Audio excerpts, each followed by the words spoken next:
I'm really excited for tonight's live, and we are so sorry that Nell's not able to attend. As you know, for those that have been following, she's really having a hard month, and she's recovering right now, and she's safe in bed, and she gives her love to all of you. We're going to be pulling in uh, our guest today, Dania, here shortly, and uh, give us a few minutes, get comfortable, and I'm going to go ahead and bring her in, and then we'll go ahead and get started.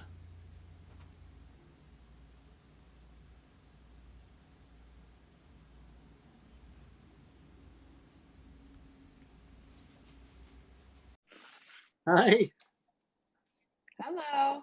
can you This is hear my me? very first time, so I need to make. I can hear you. Can you hear me? I perfectly. Okay, good. It's that easy. Easy. I'm Easy. sitting there like waiting for like 20 minutes. I'm like, okay, everything's good.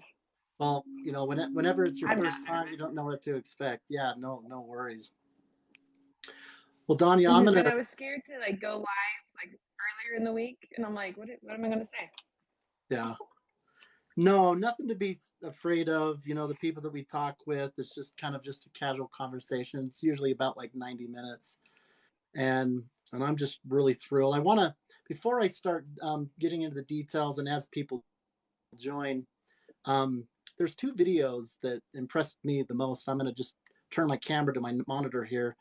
Some of the footage, you guys, is things that Donnie has put together, and of course one of them is actually her post.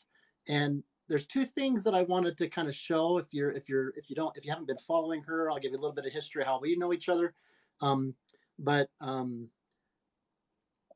these two videos really kind of give a synopsis of kind of what your life has kind of been like, even before you had your diagnosis, and then gives a little sneak peek into what I really want to be talking about this evening, and how beautiful um, things are, other than just makeup and roses and on stage, right? And you show the beauty when you're going through the trenches, and how it shouldn't have to, but it's redefining what people consider is beautiful in this society that sometimes is often backwards. So if you don't mind, I would like to just kind of start with showing those, and then we'll get into it. Is that fair? Yeah, it's great. Okay, one moment.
You'll have to forgive my laptop. It's acting up a little bit. That's live for you. So hopefully this is a little bit better, but here's the second one, you guys. Oh, I've seen fire and I've seen rain. I've seen sunny days that I thought would never end. I've seen lonely times when I could not find a friend. But I always thought that I'd see you again.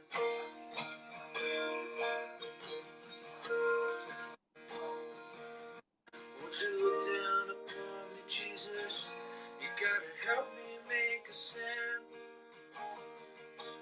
Just gotta see me through another day.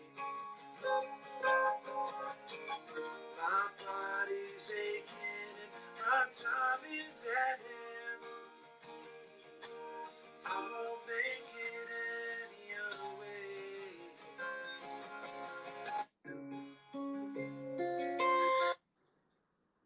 So thank you for letting me share that. And again, I apologize about the glitches.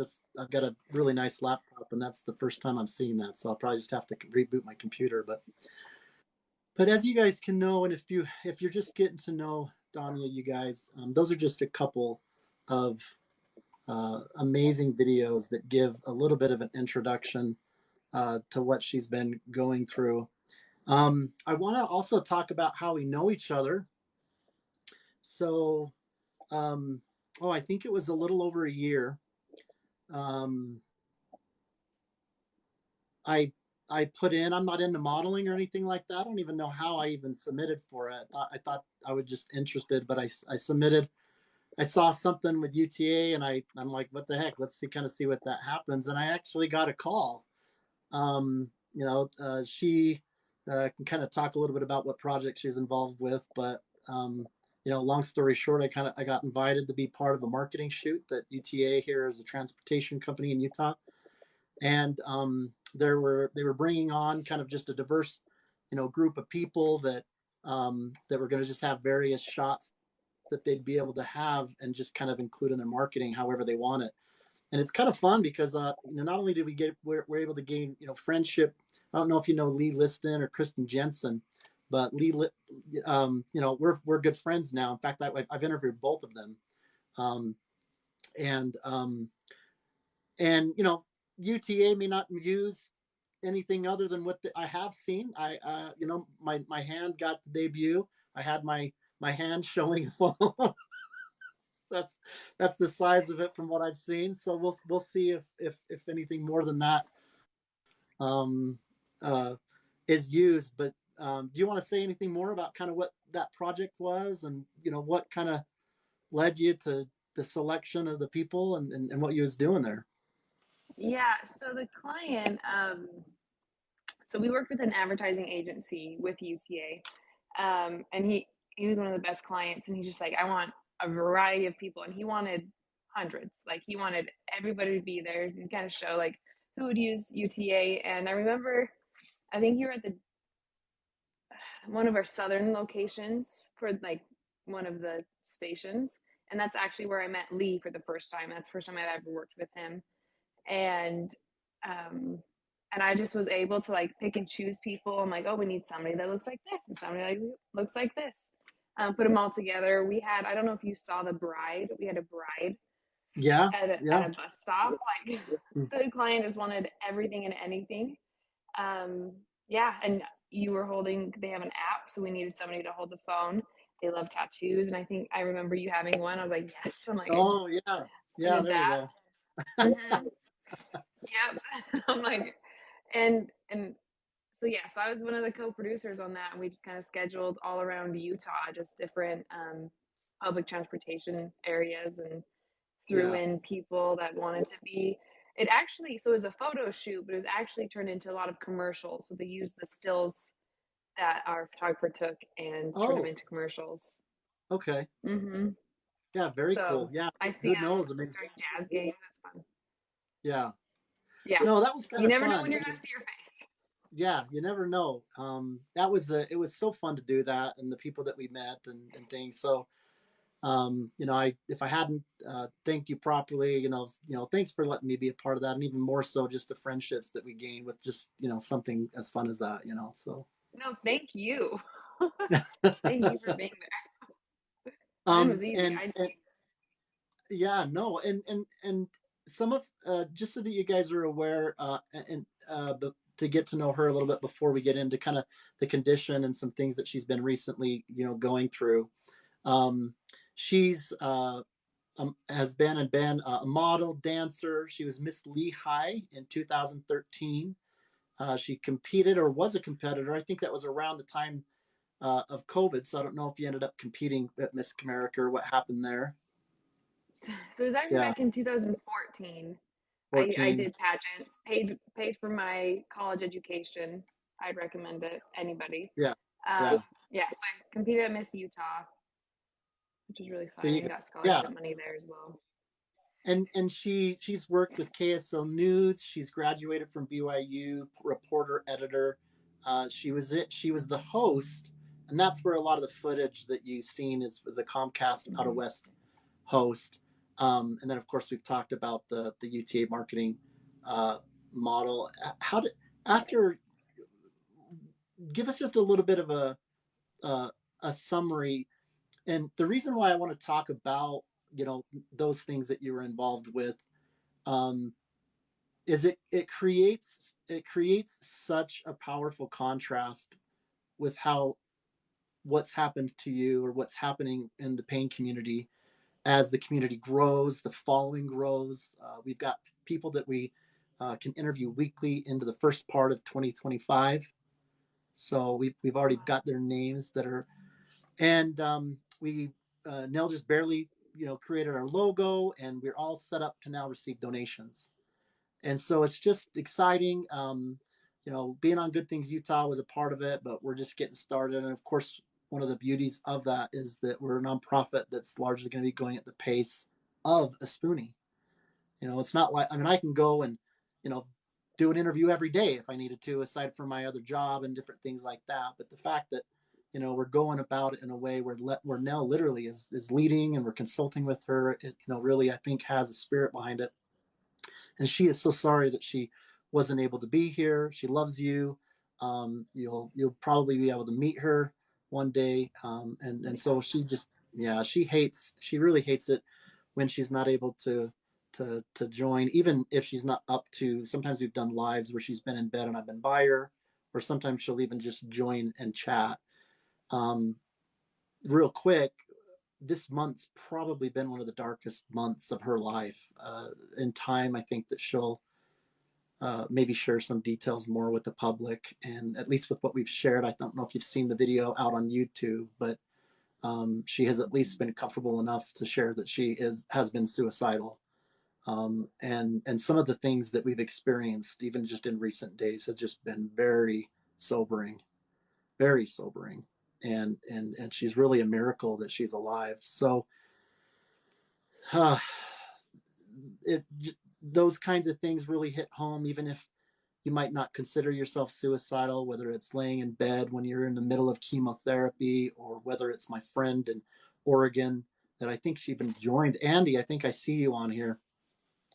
Andy, who has open wound holes down her back with her hardware that she can't get, replaced. And she could go sepsis and just not having the family support and feeling isolated and alone. And so uh, it's just,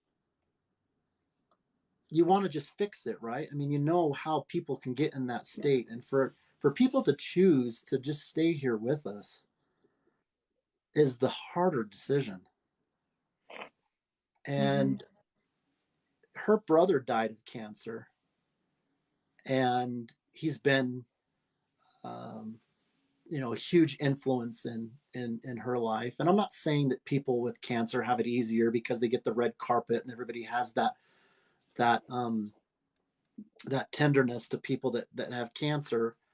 Um, but with all the conditions that people can have pain, And as it relates to what we're going through with Nell and why she's, why they actually call complex regional pain syndrome the suicide disease is it's so much pain. It's pain at the levels often of having, even more than having a child. And it's rare. It's not well understood. And professional over professional with her case, because it originates cranially with her tumors being Mm-hmm. removed. She's the only case that that people she's the minority of the minority.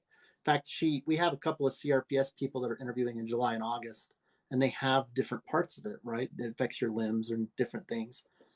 And so that'll be good for her Mm-hmm. to kind of relate to that. But she's literally experiencing, even though she's connecting and helping people like she is, she's isolated. She's in bed a lot, sometimes most of the time. Um, and and she feels like she's the only person in the world, like the whole world, that um, that is going through that. I remember I talk to people all the time now with pain, but I remember before we started any of this, I didn't know anybody that had pain. I hadn't talked to anybody, nobody in the community, no, in the area. People weren't talking about it, and I felt just completely isolated and alone. I didn't know what this was all going to turn into and end up being fruition of what her dream was. It all kind of played out, but I just remember how I felt, feeling so alone and not knowing any caretaker and things like that. And it's been a lot different now because people are talking, right? And we do this practically weekly. But I just can't imagine, for you, Andy, and for others, and Nell, and also what you've gone through. I just can't imagine the isolation, the feeling like is there going to be a stigma involved, especially if you've had a contrast like you have, where you've been active and you're out there as a host of a show and you're skydiving and you're doing all these things, and all of a sudden, wham, your hair's gone and you're sick and you're, you know, um, that can be shocking to people. And so it takes courage to just, regardless of the consequence of how people are going to respond, to challenge any of that within yourself first, Mm-hmm. and then to let alone put yourself out there in hopes that you can be an inspiration, right? Because you're afraid that I'm not going to be an inspiration. We'll leave that to the people that are in the wheelchairs. Those are the people society look up to, not me, Mm-hmm. not this person, not whatever. And that's certainly, hopefully, as you have already been discovering yourself, isn't the case at all. And you guys are the true, warriors and inspirations. Um, so yeah, I really want to have you meet her. She would just think the world of you. So you'll have to excuse her, but she's, hopefully you can feel her in spirit. We actually just had Santa J Claus. Hey, my friend. So I don't know if you're following him, Dania.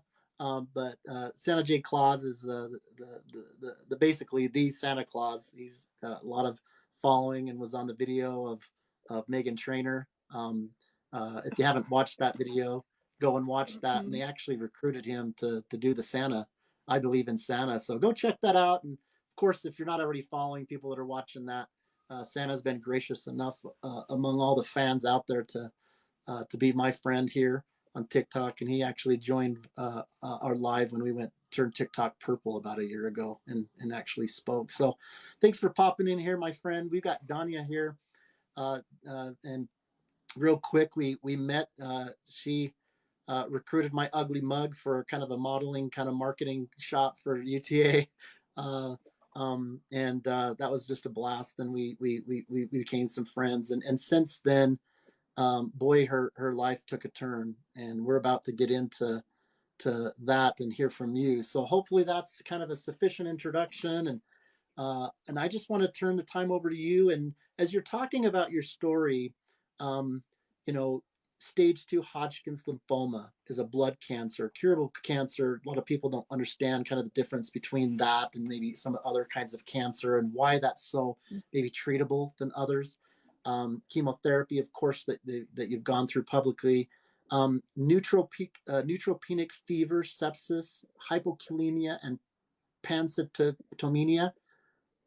we don't know what those You're things saying are. them a So lot better than I. Yeah, me yeah, either. They just were telling me. yeah, yeah. So Uh, maybe talking a little bit about that, and you can go back as far as you want. Like maybe you haven't had any kind of real chronic pain or pain conditions or things that you would feel like, a lot of people will go back and they'll talk about maybe their childhood and there's been some trauma and things like that. So mhm. however far you want to go back or however you want to tell your story, I just want to kind of turn that time over to you and just let you talk your heart out. This is your time. It's an opportunity. There's only so much you can share, little clips here and there on social media. And this is a good, 90 minutes, and it'll be posted on our YouTube and gives you an opportunity, and you can share that with anybody that you want and just have people really get to know a lot of what they might not even still know about you. Well, I have no idea why I feel like prompted to talk about this, but earlier talking about, suicide awareness, and especially when it relates to, chronic illness or just those kind of things. Um, I first live here, I have no idea who's watching. But that's something I've struggled with for over a decade. I don't know, completely separate than, cancer and other things I've gone through. But, in high school, I attempted. And you were saying, like, how does somebody get to that point?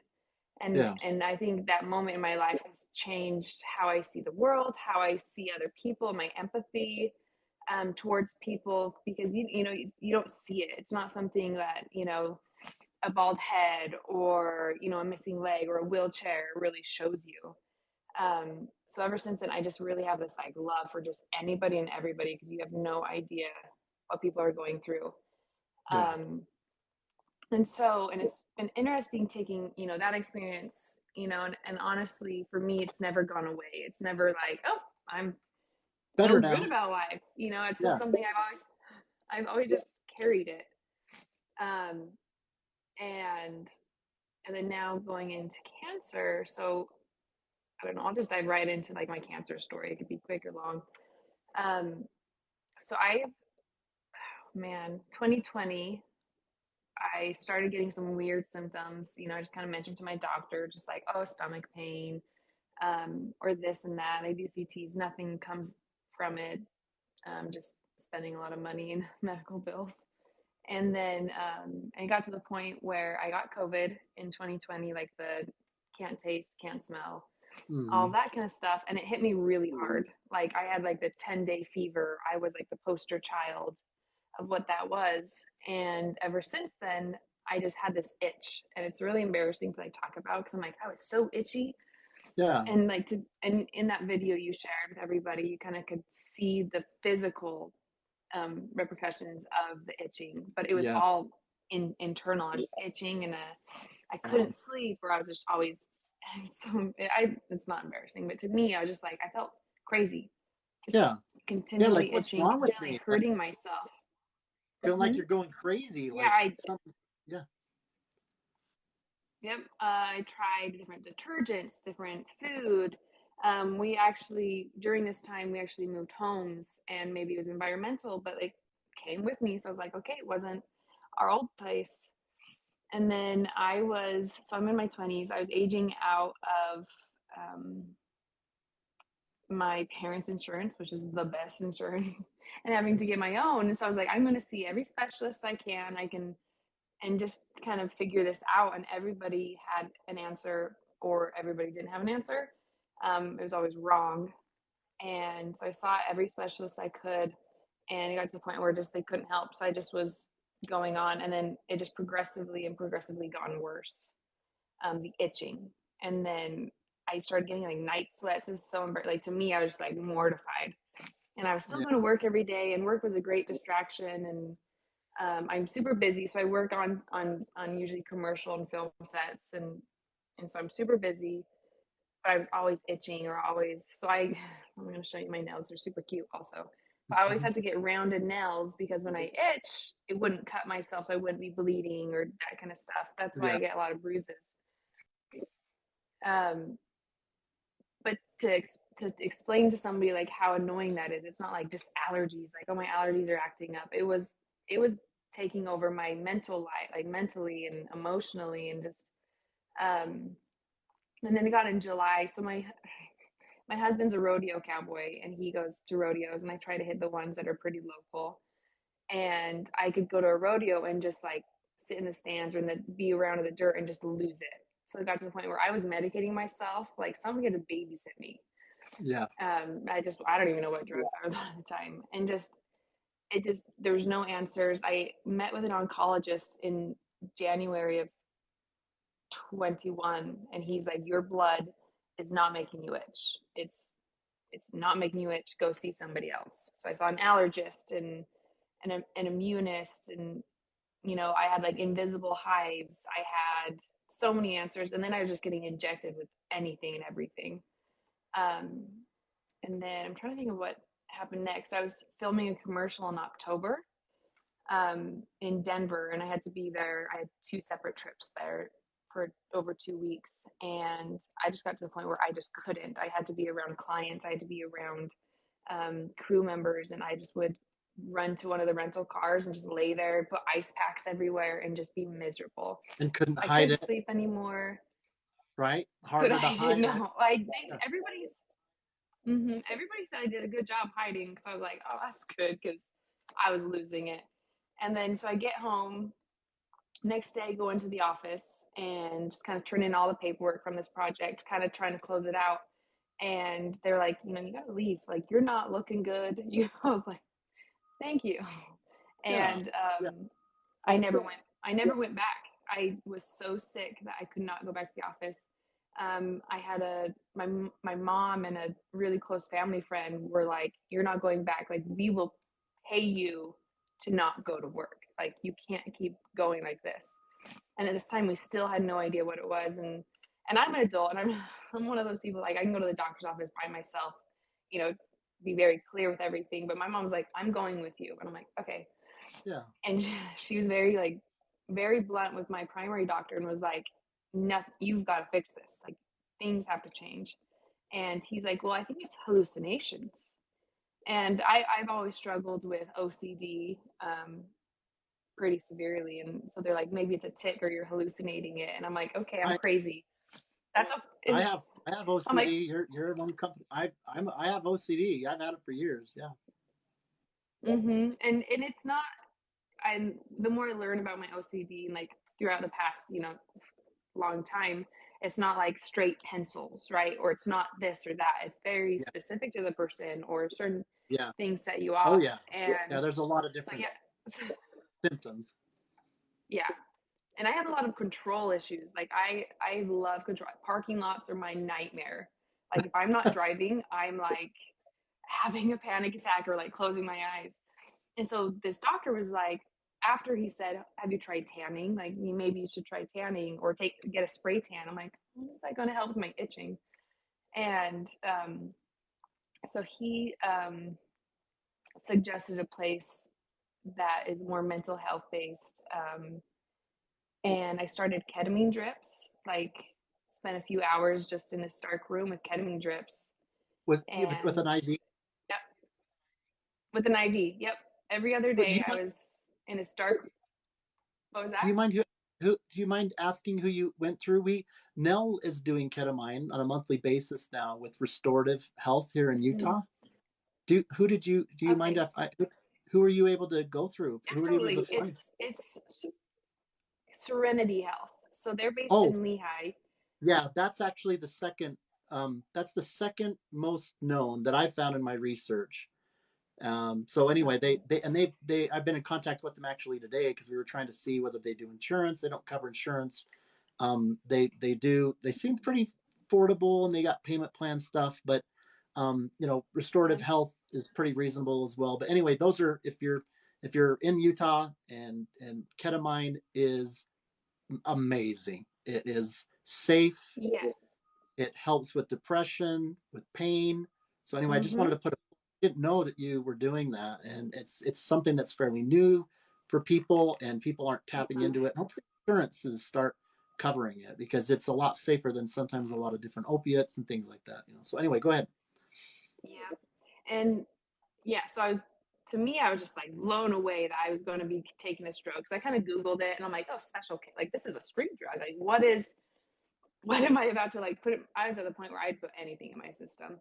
Yeah. And yes, so we started they say it helps kind of open up your pathways in your brain to Mm-hmm. allow certain antidepressants or certain treatments help. So of course we signed it up. And yeah, it doesn't help with insurance. No insurance helped with me. So I was doing that every other day.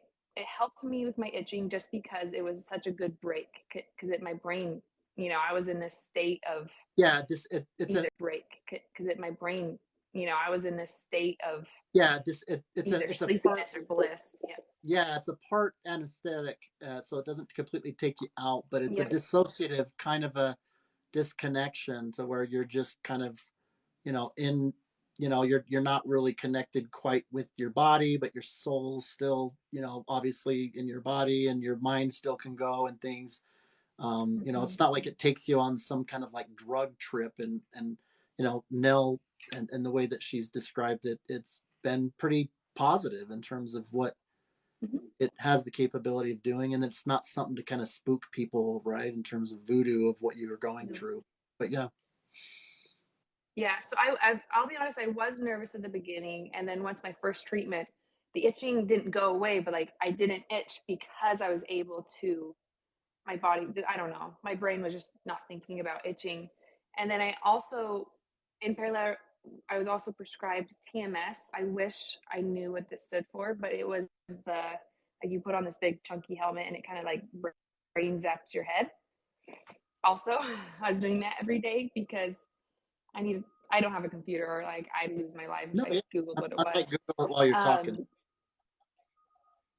yeah, so I did that every day. And while you're doing it, it's about a 30-minute treatment and you're talking to somebody while it's happening, positive thoughts, positive things.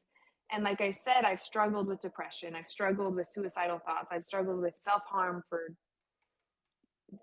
decades and anxiety and OCD. And as I was doing the ketamine and the TMS to my brain, I actually was finding that I was happier or was able to cope better or those kind of things. But yet the itching wasn't going away. I was like, yay for my mental health, but not as great for like my root problem, Not which was covering every. also causing horrible mental health issues. Yeah.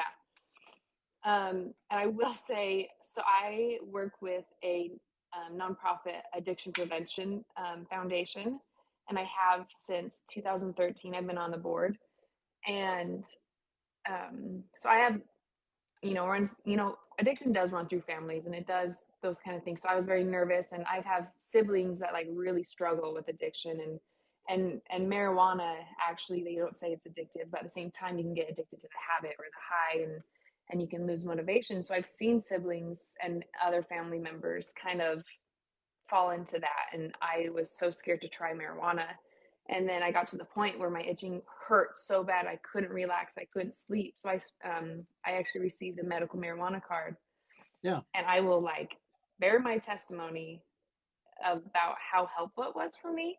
But I also was using it while I was doing ketamine, and I will say don't do that because the Don't whole do time that. I'm paranoid of like I'm like, yeah, I'm mixing things that probably shouldn't be Yeah, mixed, yeah. and because it is a yeah, and I didn't tell my doctors that, but that was one of the biggest reliefs I ever found of itching. So I did the full ketamine treatments, the 6 rounds I did, but then had to stop the TMS just because I was so sick. They wanted me to do it every day, and it hurts your head, it gives you migraines, and and then most of the time, so it got to the point where all of October I was being babysat. Either my mom had me, my husband was always working, or he had me at nights, or I had a sister-in-law drive me around. I couldn't drive, obviously, because the medications I was taking. And so I was just a zombie. And like one of the only things that made me feel better was somebody like tickling my back or playing with my hair or, just something that just took off the edge. Yeah. And the itching got that bad. I just can't believe how bad the itching was. And then I thought I was crazy because I was told I'm hallucinating these things. And I'm at this mental health center and they're trying to help me through these things. And I'm like, nothing's working. I'm going crazy. I'm going crazy. And I think, I don't know what it is, but I finally got a lump in my neck, like this huge golf ball. Um, and they did a biopsy, and that's when they found the cancer. and I went back to the same oncologist. People think I'm silly for that. And he's like, you know what, you can't just what's the word, diagnose your cancer without an enlarged lymph node and a biopsy. And I was like, so I went through over a year with cancer. It's slow growing, but I've had cancer because of how long I've been itching. And he's like, I'm so sorry. He felt so bad. He's like, yep, you got cancer after I told you that your blood's not making you itch, and lymphoma. So I have Hodgkins lymphoma, which is a blood cancer. So it's not something that you could like remove, like your thyroid cancer, you can remove part of it or all of it. And so the biggest thing is just chemo and radiation are the only treatments, but yet luckily it's such a curable cancer. Like that's like my doctor said, if I could have any of them, it would be yours. And I was like, thanks. Oh my god. Yeah. But So is the tumor related to the blood part too, or is it two so different kind of? I don't know if it's necessarily called a tumor. They would call it a mass. So you have lymph nodes all here, kind of going through your body at certain areas, and the lymph node, within the lymph node is where the cancer is. So I don't know if it's a tumor. I Yeah, should know. I have a book about this. that's And so I had cancerous lymph nodes all underneath my collarbones, up right here a little bit, and then I had a large one right in between my esophagus and my heart. So I was like, nobody would have ever found that one if that was like the yeah. first one. And they still can't even tell me or detect where it started, if it was down here and then grew up, or if it was here and grew down. But yeah, you can't really see the scar now. I'm putting on a really good scar cream of the biopsy. And then they wanted to start chemo right away because of how miserable I've been. And my doctor's like, well, and first of all, the itching is a very small a percentage of people with lymphoma that have itching involved. And being on TikTok, I was never on TikTok until I got cancer. And people have been commenting like, I also have the itch, and I also have, stage Mhm. 2 Hodgkin's lymphoma. And I'm like, why are we not talking about this? And like Yeah, really. sorry, doctor research person commented on one of my videos, was like, actually this is a big deal, and I'm trying to push, you know itching as a symptom of cancer, and that it shouldn't be just taken lightly. And I also had to do a PET scan with a radioactive contrast to really show where the cancer is. But they're not going to just offer that to everybody who itches a little bit. Yeah, And a lot of people like praise me, like, you kept fighting for yourself, you kept going to the next doctor, or just not giving up, that kind of stuff. I'm like, well, that was the only choice I had, was to keep finding answers, because I couldn't live with this itch. I'll be honest. And chemo was really bad. I'm like trying not to swear. I'm like, chemo sucked. yeah. But I would take chemo over the itching any day. And it just, I don't know. So I'm So lucky that, that so I am this not this crazy. this it's a you talk about how it's a kind of a blood cancer, but um, whatever cancer is in the blood, it's still tied to the lymph node area, right? Is that what Yeah, you're saying? so it's the Yeah. lymphatic system. Yeah, so lymphatic system is like where your lymph nodes are, and there's other organs. I am very bad. I should have been very prepared. No, no, it's Um, okay. I just knew I just had to get chemo. Um, and so the amount of chemo and the type of chemo I had to go on was aggressive enough in the blood, and I had to go to the bone marrow, because that's where your like white blood cells are produced. So I had to do more chemo more often than, say, somebody with breast cancer, just because they had to go through every cell that was regenerating and replace them all with um, non-cancerous blood cells. But yeah, so it's a blood cancer, but yet it's in the lymphatic system. Like Does leukemia, the chemo is more in the bones. the chemo, is that helping uh, the lymph nodes themselves? I mean, does it shrink? So yeah, so we asked the doctor about like the shrinking of the lymph nodes, because we could feel them, some of them, while before I even started chemo. And of course, my doctor said the itching could go away after the first chemo round, or it could wait to the last chemo round. And I'm sitting there like, oh my gosh, another 6 months of this, I'm going to lose it. Yeah. It actually went away around the third round, which I was super blessed. The itching just is gone. Wow. Yep. And they said, so because I have the large one right in between my heart and esophagus, it could take time for it to, because it's enlarged and was stretched. It could either stay large just without the cancer in it, or it could just kind of shrink back down. But neither way, like if it's still just large, it doesn't matter. Like it's not going to hurt me. Mm-hmm. But yeah, so I was able to complete all the chemo rounds. And what's really funny, my only chemo experience with, like, I've seen people go through chemo. I've seen them. We filmed a commercial for Intermountain Healthcare, and 2 oncology commercials in 2020, and which is just insane. And we had an actress with like a wig cap and just those kind of things. And that's what I kind of was experiencing, like the patient in the chemo chair. And like I didn't even know chemo chairs were like very specific. And then my only experience with like seeing it was, I don't know if you've seen The Bucket List with Morgan Freeman, and now he's evading me. He's an awesome actor, but he has chemo and he's just always running to the toilet, just like puking his guts out. And I'm like, I don't want to be sick. Like that was my biggest Yeah. fear. And when I puke, it's like a full body. It hurts, like my bones hurt, and I'm sore for the next day. And so I was just terrified of like whatever would happen. And because I had the cancer for so long undiagnosed, my doctor was like, we need to get chemo. We need so I immediately had, my port inserted the next available day. And then he's like, well, because of the chemo we're going on and we don't know what stage you are, it could be this chemo plan or it could be an extremely aggressive chemo plan. And either way, there's going to possibly be fertility issues. Mm. And so we decided to put off chemo I don't have children, to do the fertility treatments and retrieve eggs before. And so that took 2 weeks away from starting chemo. So took 2 more weeks of itching, And unfortunately, that procedure, along with the other ones I had, nobody was helping me like with taking the right medication. So when I started chemo, my body just lost it. It was just like, you're doing way too much. So I was pretty sick the first few rounds of chemo just because my body was a mess.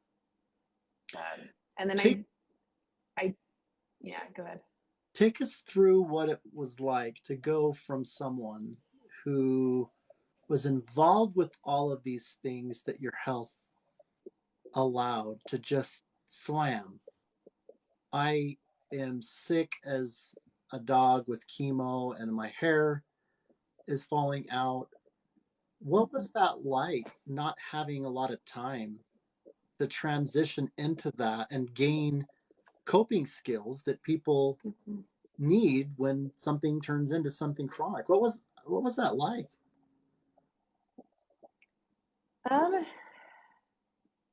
I couldn't believe it. It's still to this day, like, so my mom's my best friend, and I'm lucky that she's able to be here with me because my husband did have to work because mortgages and bills and everything.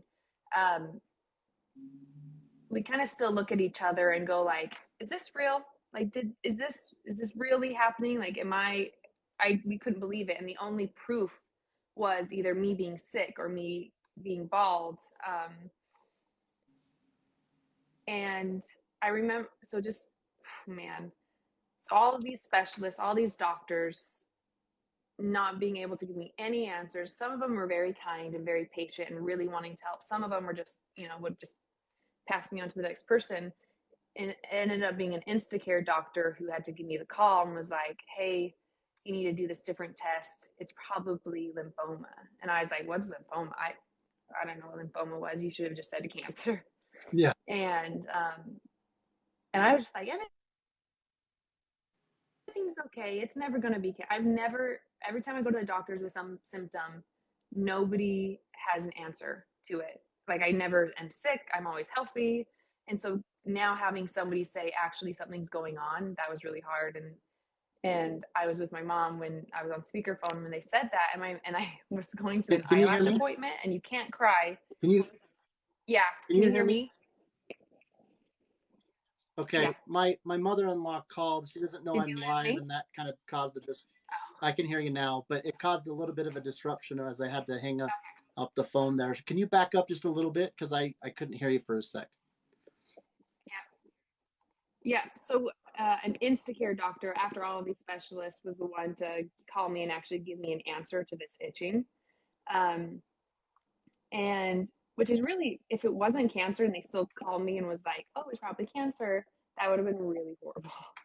And like, I would have hated that Instacare doctor. But she was super sweet. My mom was with me when I was on speakerphone. Like I said, somebody always had to be with me because I was either taking, certain drugs and I was a zombie or couldn't drive or think for myself. Like they said, like even on ketamine, you're like you Yeah, can't make big yeah, decisions. real. Like you sign every time you do it. You can't make any life changing decisions. And so I got this call, and so I used to get I'm not vain, but I get eyelash extensions, and you can't cry when you get them because they have to like stick to your eyelashes. My Yeah, mom's like, go to your appointment. Everything's fine, Dania. Like nothing's wrong. Just go. And I stopped by my house because my husband was home, and I told him this is what the doctor said, all this stuff, and then I just broke down. My mom was like all happy, go, like you're fine, yeah. you're fine. And then I get to my husband, I just break down, and he's like, "Well, I'm not shaving my head if it's cancer." And I was like, "Okay." Go to this appointment, made it through the whole thing without crying. And I get home, and my husband's like, "Your mom called me." I was like, "Why?" And he's like, "She asked me if everything was okay with like for my husband because she was actually freaking out, but to me, she made it everything's fine." And so then it kind of got real, and then all the other tests, all the other biopsies, everything just was coming after that. And then I was, you sit in that room, and I filmed a commercial where the actors had to like take on the news of having cancer, and it was very, Yeah. very sad and very reverent on set. But I had that moment where we sat down, and the oncologist was like, "You have cancer," and I was like, "What?" And I go on so many tangents. You can just be like, Dania sticks here. No, no, no, Um, no. You're good. Cancer has actually been a huge part of our life, my husband's and I, for the past 8 years, but specifically in 2021. So my husband's little sister, there's about a 15-year age gap, and she had cancer when she was 8. Um, I was there throughout the whole thing. I went to primary children's with her, and it was pretty traumatic. And they said, she probably will live until she's 15 or so. And then last year, she had some brain tumor come. I just probably because of the radiation, or what they have reasons for that. And so we lost her to cancer in August, just barely. And so we had to deal with that pain and that understanding. And I was sicker than a dog then. Like I was so medicated at the funeral. Like I feel bad. You see all the pictures, and I'm like trying to smile, but I can't. Yeah. And then the next month, my uncle died of cancer within 3 weeks. He was 47. Just so my mom is just being hit by like all these things. And then in October, the next month, like it's just literally every month, her daughter gets the diagnosis, like me. And my husband always jokes, he's like, "What did I do in my last life to like have this?" Like my wife, my sister, and him, and her name was Brooklyn. She had a huge community following her story for 8 years Yeah. Yeah. from all over the world. Like thousands of people loved her, and he's like, and they were the best friends. And we also like, she had a make a wish, which was really sweet. And her make a wish was to get a horse, and make a wish because she was so sick. They just couldn't get her a horse because she could no longer ride one. And so my husband and Hmm. I decided like, oh, let's get her a horse.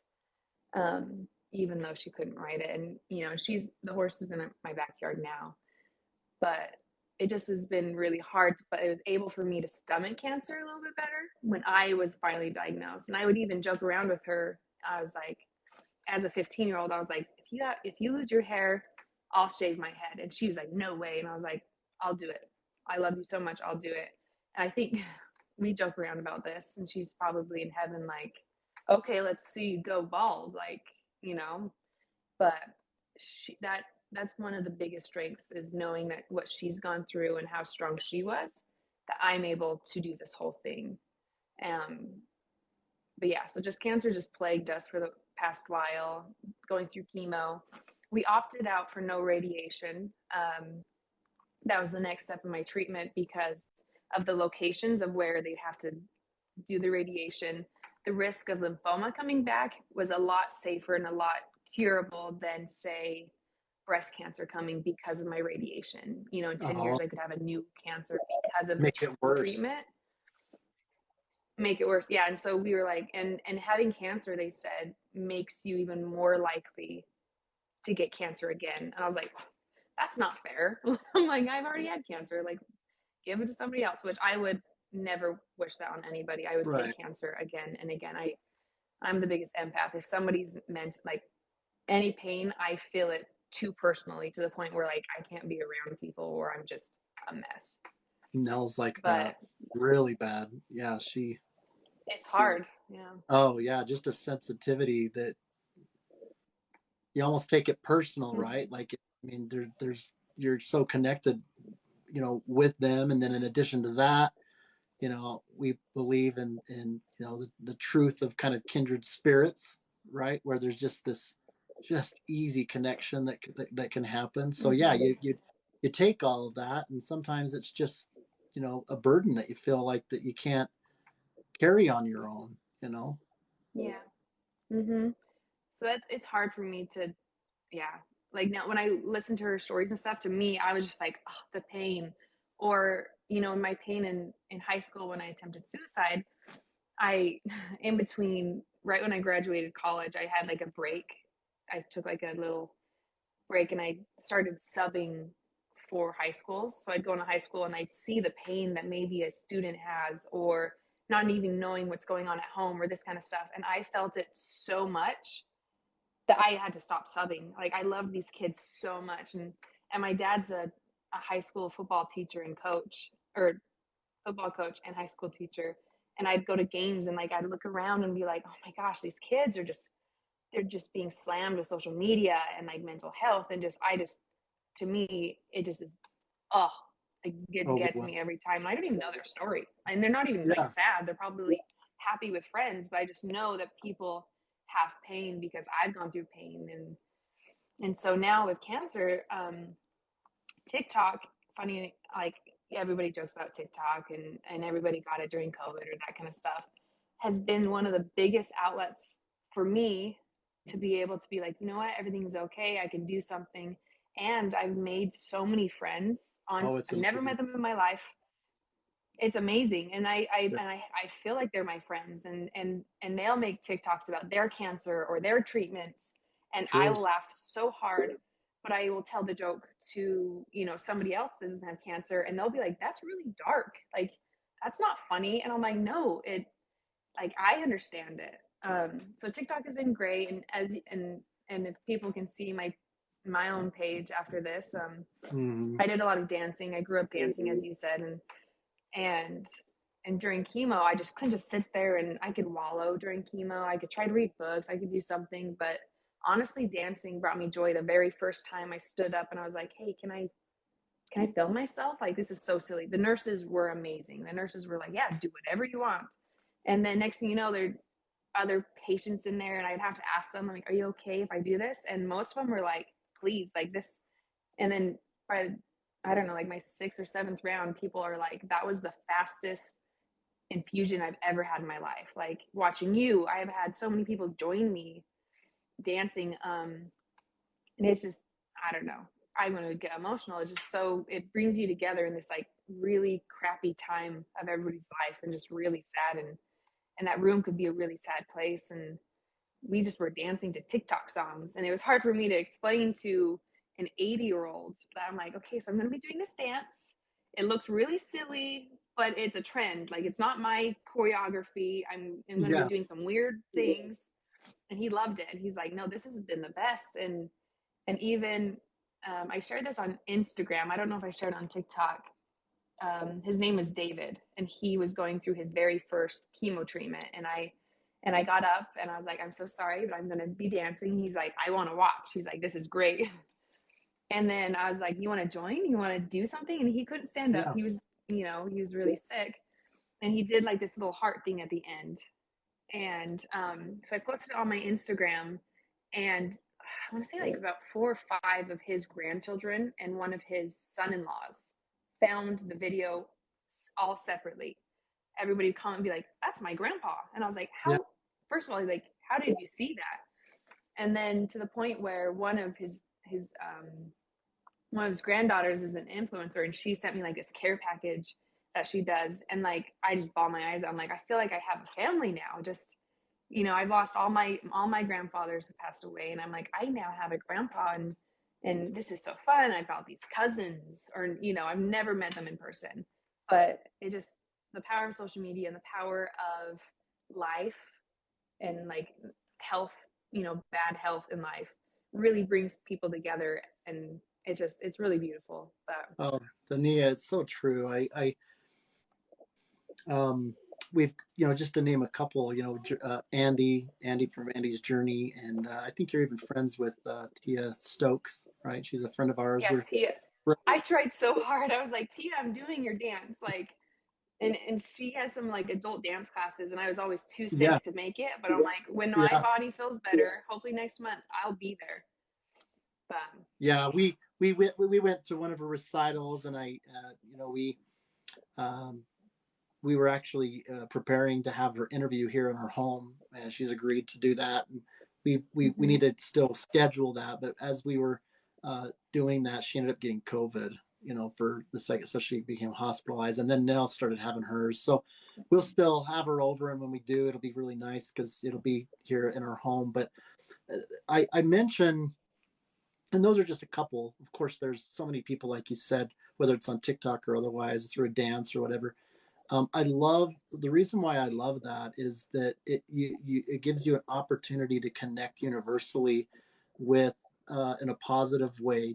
It helps to break the ice of talking about things that sometimes people don't want to talk about. They want to shy away from. It scares them, and it's also so unique in uh, uh, the dances are just different, right? I mean, if I'm watching mm-hmm, Andy and her dances, and oftentimes that's so unique because it shows her spirit as she's communicating in the chair that she has, and mm-hmm, then watching you or watching Tia. So there's that similarity and that commonality that helps to connect us, and like you said, helps with coping, helps with us have a positivity to some things that are just every swear word that you can think of that just is nothing positive. And we know that, right? We know that sometimes that's shared. Andy is an example that shares quite a bit of when she's having hard days. Nell has done a little bit of that. We saw a clip of you where you kind of bring people into that space where it's okay to kind of see a little bit of the behind the scenes, and that can sometimes be really scary.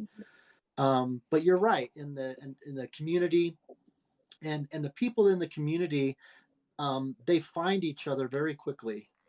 And TikTok has been able to do that in ways that I personally feel that Instagram and Facebook don't even do as much. mm-hmm. YouTube is amazing, but slow growing, right? So it takes a long time to get kind of following in the YouTube space. So yeah, TikTok has been a blessing, and you also don't know when you're influencing someone.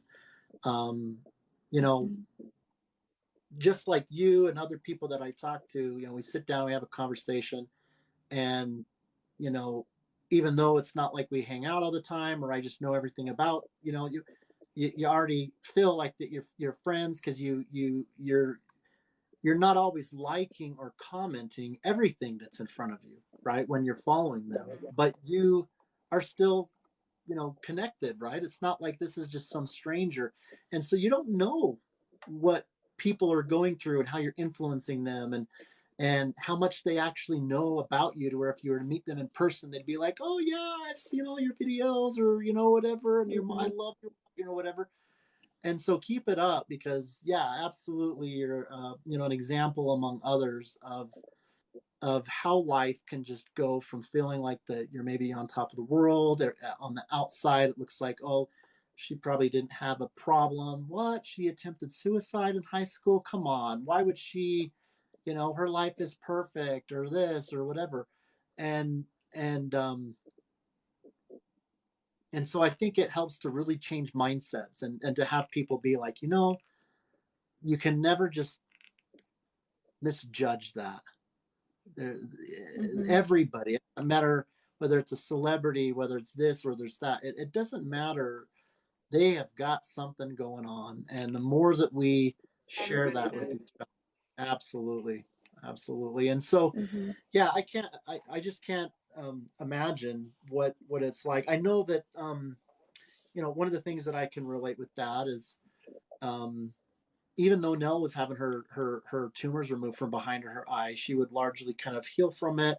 And during that period, life was largely, we were serving in our community. We had different positions. We were making friends. It was just, life was good, and thriving in so many different ways.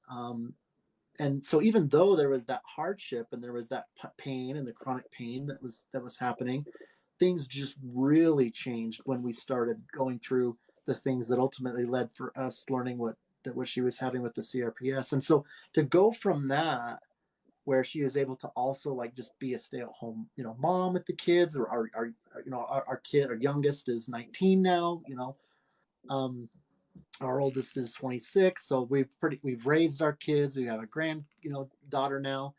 um and her life just drastically changed, to where she's now in bed most of the time. She doesn't Mm-hmm. travel unless we're going to different doctors and things like that.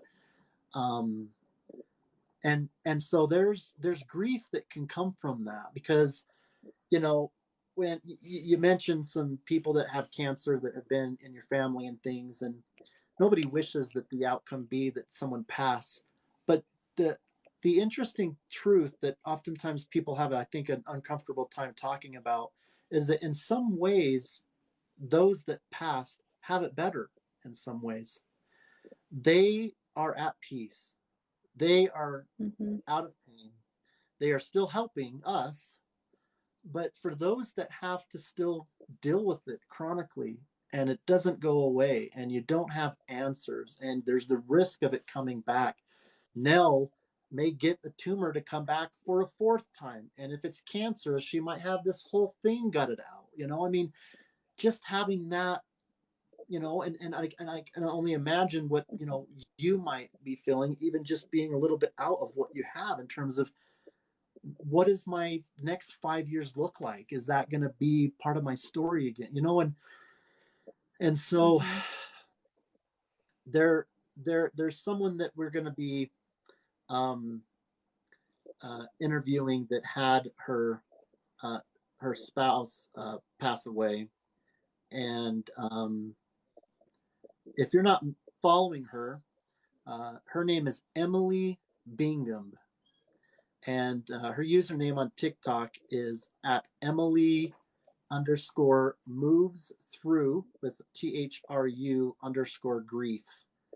And we still need to work out the details of getting her scheduled. But I have never heard anybody talk about truths when it comes to grief of loss. And it doesn't have to just apply to that you lost a loved one, but it can apply to what you've lost, and what's now in place of it. So you're Mm-hmm. living a life now, and you're like grieving, and feeling guilty about, whether that's between you and your spouse or whatever. You're grieving how things were, and you're feeling guilty that you would prefer for it to be that way, but now it's going to be this. And so now it is not easy. It is very real. Mm-hmm. very hard on relationships, and as we can support each other and just talk about that, and that's normal, and we can work through those things together and not just not talk about it as if it's not okay, and then of course Yeah. the grief, and I relate that to when she lost her husband. She talks openly about not feeling guilty about having some relief, that he is in relief, and not Mm-hmm. feeling guilty about starting to get into a new relationship. Can you imagine that, right? And what that's like in terms of how do I fall in love again or love someone in that level of, and have not, and not feel like I'm betraying the, I mean, it's just, I it's a conversation that even for me and the successes that we're having in talking through things, that I've never seen anybody talk about that like she is. And so I can't wait Mm-hmm. to have her on, because talk about conversations that none of us want to have, right? In terms of, yeah, oh, because we all want to say, oh, well, we would never marry again or this or whatever. I mean, and maybe we won't, but these are things that could happen to any of us, Yeah. and so And she facing talks that. about it in such an elegant, eloquently way too. Does that make sense? It's not just something Yeah, she oh, just is you talking follow about. her. You know who I'm talking about? I do. Yeah. No, I love it. Yeah, And yeah, she just, it's incredible to hear. Like, she is so raw and like, this is what's going on. But yeah, at the same time, she's educating too, which is yeah, in grief. I'm like, there's no way I could also want to be helping other people when I'm in this yeah. pain. She's incredible. Yeah, she's amazing. I can't wait to. She just barely came back from vacation, and she's got a single mom and things. But it'll be great to have her. I Mm-hmm. think that, like I said, I think that she adds a part of the conversation that I haven't even gotten into, that I haven't seen the community get into, that I haven't really talked a whole lot with my own, wife. How do we talk about that conversation, about how those are things that we could find ourselves in? Not that we are Mm-hmm. looking forward to it, like, oh yeah, because you got to be careful with that, right? Especially if you're still in a relationship. You don't want. I mean, can you imagine? If your husband, he's not going to want to have you feel like, oh well, okay, yeah, great, hopefully this happens, because then I can just all of a sudden go, you know what I mean? And there's insecurities of people that are going through that, and so how do you even talk about it so that it can be a constructive thing, let alone talk about it when it happens? And so I don't know how to I'll Yeah. unpack that. I'm going to kind of, I think, follow her lead with that, so kind of stay tuned to that. But as grief has applied to your life, and you've been explaining how you've transitioned into this new life, um, has that does that ring true to you, and maybe even your spouse, in terms of kind of things that you've had to face in terms of the loss, and it may, some Mm-hmm. of it may come back, right? Some of it might. Everybody wants to feel like that they can recover, and only some things will be chronic, and so maybe you'll get some things back, but you know what, maybe you won't, and maybe this is the new Mm-hmm. norm until one of us passes, and talking about that. So whatever you're comfortable in sharing, does those things ring true to you with what you've also been facing with this? Um, so I mean, I'll answer it in like a couple parts. So, like, personally, you're so right. Like, I am in a new like, I'm a new. Like, yes, my body physically and like chemistry is new because of the chemo, and it just emptied out it replaced all of my blood cells and everything. But my life is new, which is really, has been really hard for me too, because I'm very type A, like, astrology is like a thing, but like, I'm a Capricorn, and I'm very, my life is so organized, and I have all this stuff. I was top of my game, and in my career, I was really progressing and getting all these things. I was doing so good, and then I had to like just immediately just a halt of just like everything, and then go down this whole new world of like doctor appointments, being scared of doctor's appointments, right? Like, I've got PTSD from itching myself. Like, if my nails touch my skin because I itch, I'm like, is this cancer? Is it coming back? Yeah, um I have to keep my port for a year, And every time I go in there and they have to access my IV or anything, I get anxiety of like, please don't, like, I don't want you to touch me, or, and doctor's offices are like that. And, but now I talked to somebody actually today who had non-Hodgkin's lymphoma, and she's like, you just got to pick it up, and it's your new you. You have a new story. You're still yourself, and of course, like, yeah, you don't have hair, but you've got to embrace it. And luckily, Yeah. I've had some great people really help me embrace, not having hair.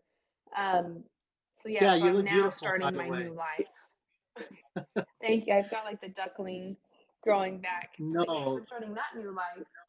Yeah. But I don't know, and I'm looking back now. So regarding more like loss of life, it's been really hard to watch my in-laws, because I've known them for so we dated for a long time, and then we've been married for a while, and it was really hard to see both of them separately go through this loss of their baby girl, and she truly was, the 15-year age gap was really big, and this is their baby girl. So now they're looking at her friends like, oh, they just barely got their driver's license, they're going to go to prom. Her first birthday was horrible, and we had to deal with Christmas, and every day is a new day without her, and they have to figure out how they're going to go about it, I can't and imagine. and it's been hard for me. I can't imagine a loss of a child, right, or loss of any. My loss has been grandparents, and nothing really sudden, and I'm scared. That's one of my biggest fears, is like, I don't know how I'm going to be able to take it, because Yeah. like, my pain is really large, I Sensitive. guess. Very sensitive to that. And very, yeah, and I hate it. Like, I call myself an empath. Like, physical pain too, I'm just like, oh, like, I could, like, if somebody like breaks their arm, I'm just like, oh my gosh. But even emotionally, because of my past, I just can't handle people being mentally in pain. And I remember my first chemo treatment. My mom was with me. It was a horrible night, disgusting. I feel bad for my husband. He saw some things that he should not have seen. And the next day, my mom had a hair appointment, and so my mother-in-law came to sit with me while I was sick, and just if I needed anything or anything. But yet she was still dealing with her daughter, so she was sitting on the couch talking to me, and her pain and her crying, just, I was physically exhausted. I just had chemo, my body's freaking out, and I I couldn't handle it. My body just kind of was shutting down, and I was like, I can't feel this pain. I can't, because I'm also in pain and hurt, because I lost like a little sister that I've never had. I have Yeah. three Yeah. brothers, and I come from a very macho family, and so I lost this little girl that I just fell in love with, and we mentioned earlier that I did pageants, and part of the system is, as you adopt like a little miss, is what they're called. And at the time, I was like, "You'll be my little miss." Like, we weren't married or anything, and so she wore a cute little crown and was with me during these pageant years, and so she became, my little sister. And then I got married, and she was actually a sister. And just now feeling that loss, also just like ripped away, like, it just, man. Now I'm like reliving everything, and I'm like, I haven't experienced loss. I have, but she's been with me this whole entire step of the way. Like, her favorite flower was sunflower, so every sunflower item I find, I buy. Like, you'll see a lot of my dancing TikToks, there's a sunflower on my shirt or something, and so I actually was hospitalized, because of COVID, after a chemo treatment, and I've never been admitted. I've never stayed the night, and I was the first night was really bad. My blood counts were so low. Like, everybody is usually at least a 6 to 12. Mine was a 0.12 or something. Like, I was on the, and I had a fever, so I was on the. Doctors were terrified, and I had no idea what was going on. I was so sick. But I have never felt her so close, because I remember sitting at Primary Children's with her every night, or when her parents had to do something. I worked downtown, so I was able to just be with her, and in the hospital room. But yeah, I know she was with me when I was in the hospital for the week. Like, I knew she was right there with me, Wow. and I don't know. It was really spiritual, and something that I never thought I'd experience either. Like, I'm a spiritual person, but I would never Yeah. thought I'd have that closeness, I That guess. first experience with that you oftentimes hear that's something that other people experience that helps their faith in Mm-hmm. getting closer to not needing to have as much faith in something because you've now experienced something firsthand, right? And whether that's Mm-hmm. having, um, yeah, and I've got some experiences that's been very sobering to uh, to learn, other than just an acceptance of a belief or faith or whatever, that um, good and evil is very real, and there are spirits that you cannot see that are very real. And I've experienced things that I hope that we get to a day where some of the things, especially that we've experienced this month with Nell, that we can share. It's a little bit too, probably too soon, but oh my goodness, it um, very real things. So whether that is, like you said, having someone be there to comfort you, whether that is a loved one being close by you, literally, and being able to feel their presence, whether that is having a moment with the adversary because you are going to be a force for good in this world, and and and how that can shake you up because um, why would the adversary care about bothering with you, and what does that mean in terms of what we can do in this world that oftentimes is scary and evil, and sometimes we share those things, and you shared a little bit about that, but even in environments like this, of course, there's a point where we kind of maybe draw the line a little bit, and we know that there's a lot of things that are sacred that we don't share. So I appreciate you sharing that, and that brings to mind some of my own experiences, and I'm sure the viewers uh, can relate as well, and that again that helps us to come even closer together about how we're not alone. Very, very real. um, and Mm-hmm. such an honor to have you join us and our family. That's the way we think of it. We'll continue to be connected in the future. We're going to have people that we've interviewed. I'll be invited to like a Zoom live. We did that once as we first started. We may do that maybe once or twice a year, but that's something that you'll kind of look for, because we for sure want to do something like that. Someone asked what our YouTube channel is. The easiest way to answer that for anybody that's watching, if you want to follow us both, of course, on TikTok, is if you click on our link tree. If you go to our profile, there's a little link tree link there. You can go and find our YouTube channel there, and follow us there. We've got interviews, full interviews that are there. Nell's audio letter, the segment when we were on Good Things Utah, is on there. So yeah, if you're wanting to see things much more than what you can see in the posts, and you're wanting to really, see the length of these interviews, then we would love to have you go out there and spend some time there. So hopefully, Nancy, that answered your question.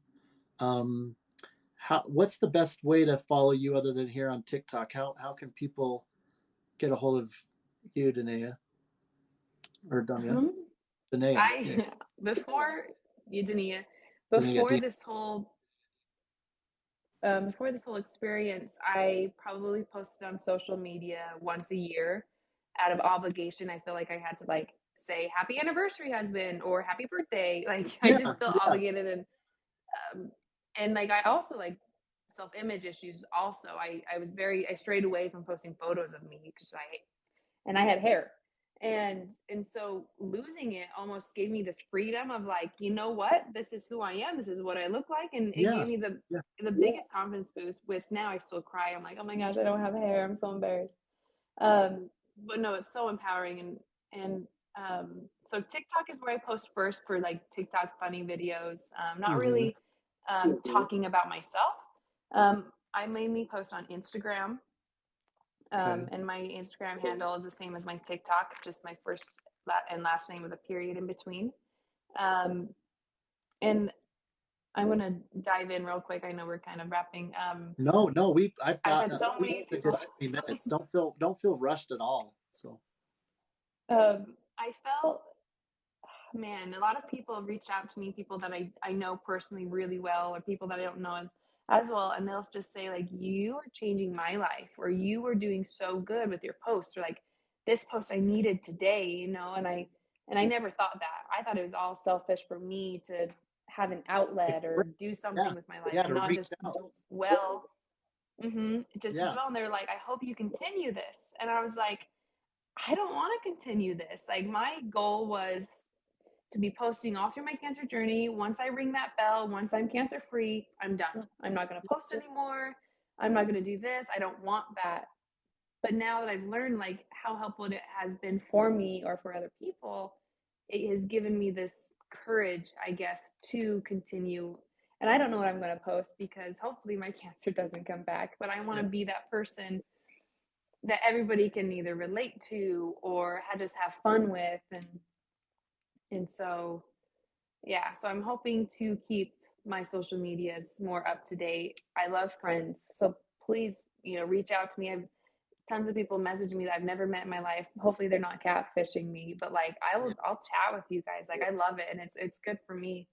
um I'm a big networker. I love networking because you never know when you're going to cross paths or need to cross paths. Like this is awesome. We met on a front runner platform yeah, for a photo shoot, and here we are. And I think this is amazing. And I love following, all of your other interviews you've done. And I watched Lee's interview, and which I didn't even know. I just knew he was the funnest guy ever. He came on yeah. set, and I've had him on set a few other times, but yeah, this is incredible. Yeah, he got into sharing some things and is just amazing. Um, I one of the things that Nell and I talk about is how what she is going through and what she still goes through has been our biggest blessing. Um, Wow. it wasn't good enough for me to be a good guy. If I were to have stayed who I was, we'd probably be divorced. So it creates an opportunity to see where you're not doing well with coping, or do I lack a quality, or do I lack a, am I struggling with a vice? Maybe I have too much pride here, or am I superficial, right? Am I weak? Mm-hmm. What am I selfish? Is this not what I signed up for, and I can't adapt to what we're facing?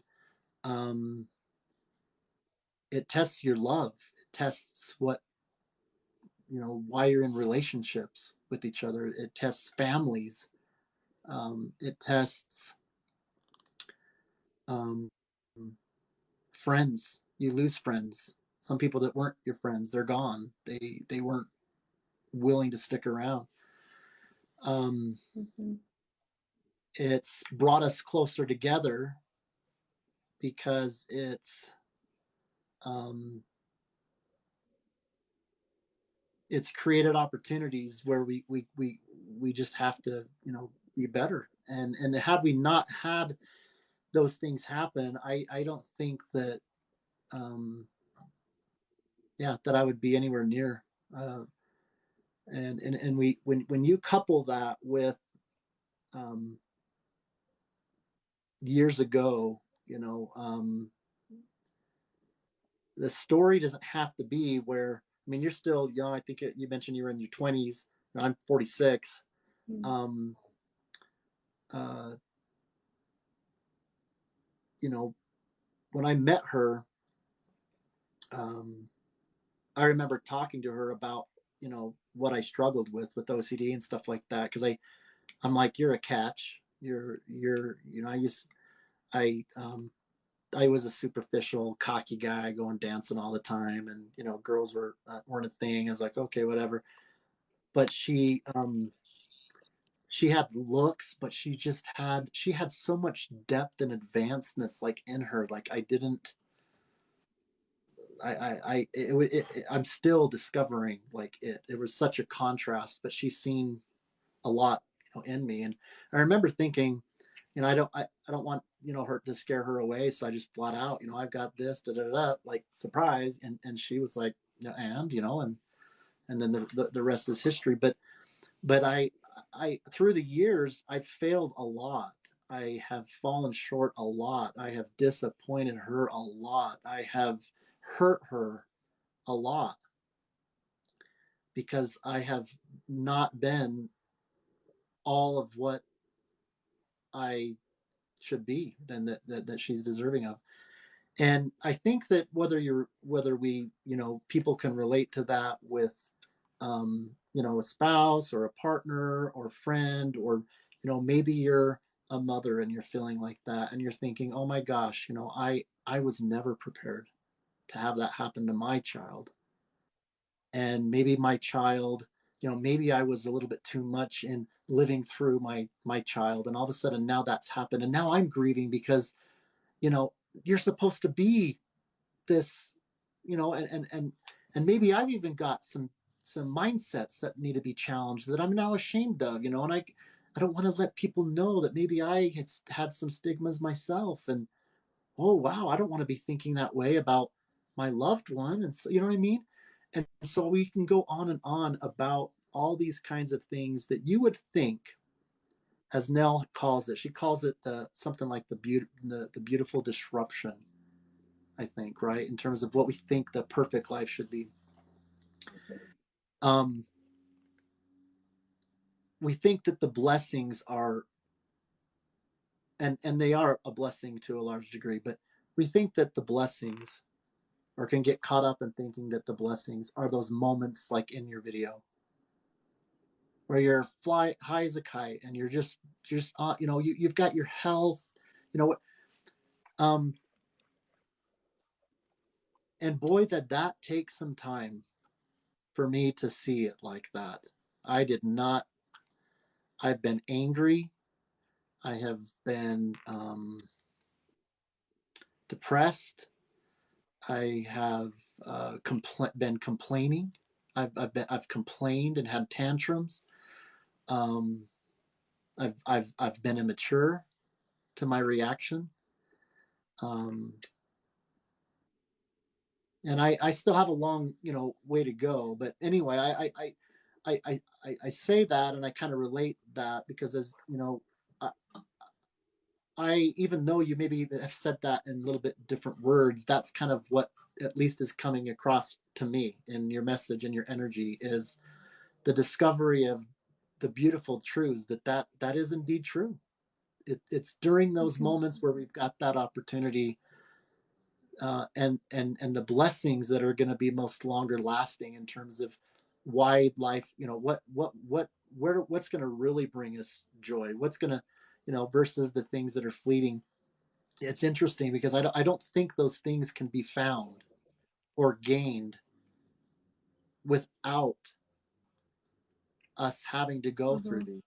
I don't think it's possible. If we just was, No. if life was just good health, travel the world, all that, and then we would eventually get to a point where we would feel like that was hell because we We wouldn't wouldn't be. have appreciated Yeah, the good. Does that make sense? Like yeah, we would be blinded to that we actually are in a good place or that kind of stuff. It's like divine intervention needs to happen to like bring you down a peg or like, find humility because, you could be living life and not even know how good it is until you see the other side.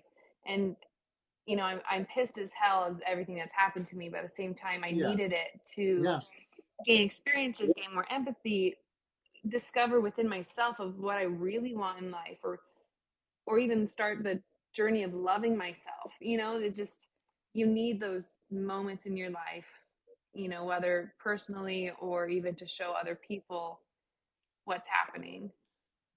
Well, and But you have been in the public eye. Oftentimes people that are in the public eye, like, whether it's a local or national celebrity or whatever, too often we live in this society where you know maybe those individuals, or at least that culture, is not quite there in terms of viewing that as an inspiration and a blessing and nothing to be ashamed of. And so they, Mhm. even though there's going to always be an element of privacy, there's a tendency to be like, when those types of things are happening, you just don't see and know about it, right? For people, they don't talk. Mhm. um so, and I mean, there's some friends that I've got, whether that's people that are in Good Things Utah or whatever, that might be a little bit more public, and you might think of those, and not to, like, jinx them or whatever, but I think that there are people in their beds, and they'll see people like, like you, or that have had a life like that, where it's a little bit more and the last thing on their mind is that what you've been going through is ever going to happen to her. I know that I've been guilty of feeling like, in my moments where I haven't been proud of thinking it, I've kind of been angry at God and been thinking, oh, those are his favorites, right? Those are the gene freaks that don't have things wrong with them, and they're going to go 20 plus years, and then there's just other people that just suffer. It's been hard for me to come to terms with that. And to some degree, I I could, I and maybe others could have seen maybe that kind of being what your life would have been like, because there are still people right now, even not that their life is just roses, but you don't see that happening as much, right? So when I learned, Mhm. oh my gosh, this is, Danae is, you know that was who, I was involved with, and I spoke with you briefly, and you had your clipboard at hand, and you're like this, and you're like saying hi, and you're busy, and you could tell that you're just like, and then all of a Bossing sudden, everybody around. yeah, and then all of a sudden, like, wham, I see a video, and you're like, explaining how life is just like the opposite. And I tried to Mhm. make as much sense as possible of how well you were going through that, right? Because you don't have a top opportunity to talk like this, but I started getting kind of a sense of how you were responding to it, and being inspired myself. And then, yeah, you were gracious when I reached out to you to join us. But anyway, I we've been so blessed, and I hope that people, if they've joined late, they'll go and watch the video on YouTube. um I want to just kind of, give an opportunity, what before we leave, is there anything else that you want to share about your story, or a message, people that are getting to know you for the first time? This is going to be, on Mhm. there, someone might be watching this 10 years from now, right, in terms of what you went through at this kind of time of your life. So before we kind of just, end this, I just wanted to kind of turn the time over to you, and just share whatever else you feel we haven't really talked about. Yeah, so I'm going to mention something you did bring up about people seeing maybe like the best of you and never thinking something like this would happen. The other night, my youngest brother, who struggles, he struggled a lot with many different things, in and out of rehab, that kind of stuff. And we were just sitting on the couch, just chatting for a long time about things, and he's like, it's been really hard watching your life, Dania. I'm like, what do you mean? Like, yeah, I'm cancer right now. But he's like, no.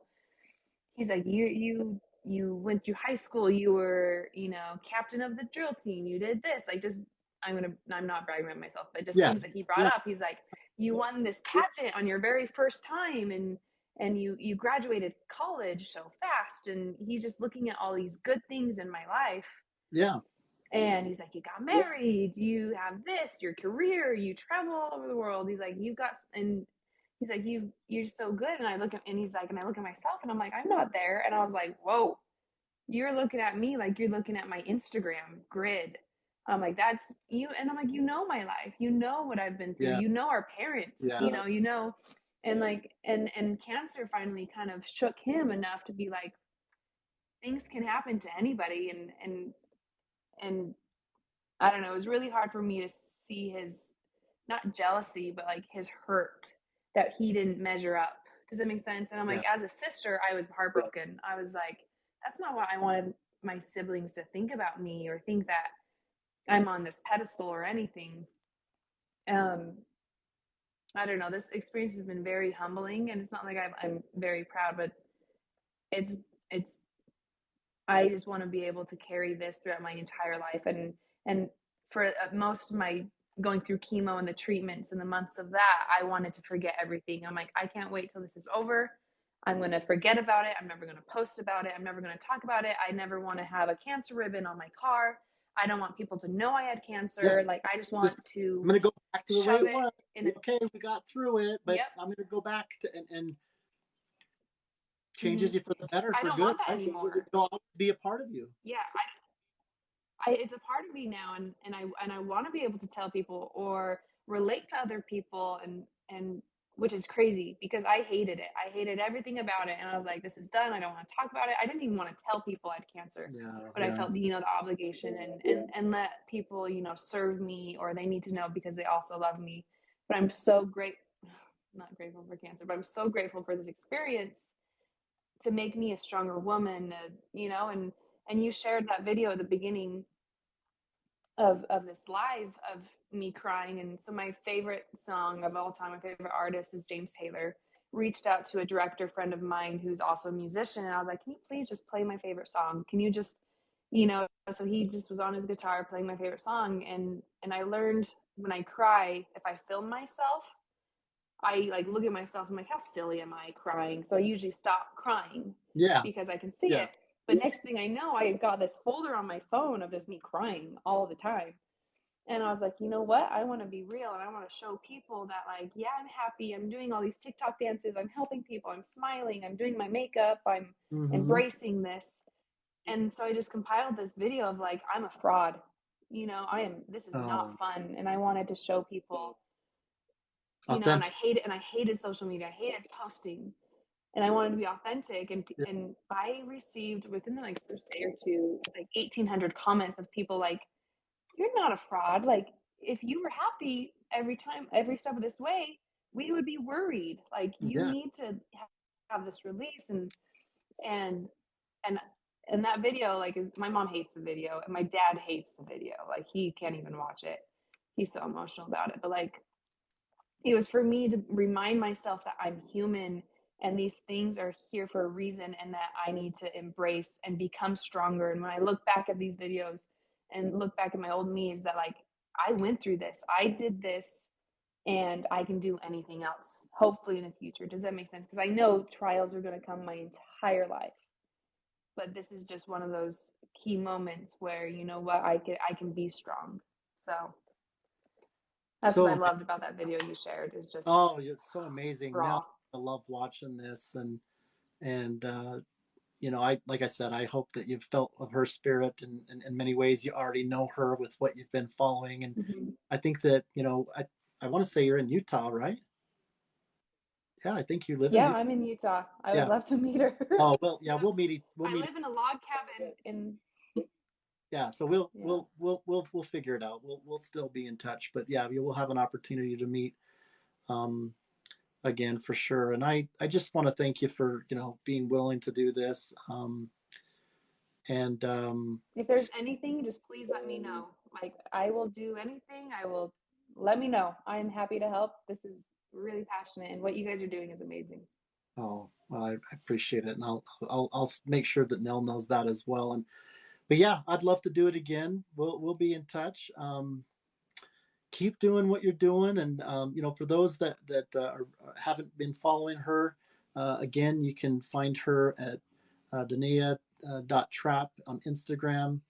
Um, and she's got some amazing videos, and we will continue to watch your journey, whatever it ends up being. And you're such an inspiration, especially when you say how this is something that's helped change you for the better. And it's really going to help lift a lot of people's spirits, because people uh, really look up to you, and feel that you're an example, and you really are. You're an inspiration on a number of different ways, not just because you've had cancer. So thank you for joining us, you guys, and join us next week, you guys. Thursday, uh, we'll be having our next guest. We're gonna be meeting with Chelsea L. She is at TANZ Chelsea. That's April 28th at 6 p.m. But again, thanks for everybody for joining, and Dania will be in touch. Thank you so much, my friend. Thank you Thanks. so much. It was great to see you. I don't know how to end this, so hopefully you do. I'm just gonna end it here, and then it will shut off, and then it will be recorded and uploaded to YouTube. I'll let you know when it's there, and you can share it with people. So exciting. Okay, thanks I everybody. will. Thank you. Okay, have a good night.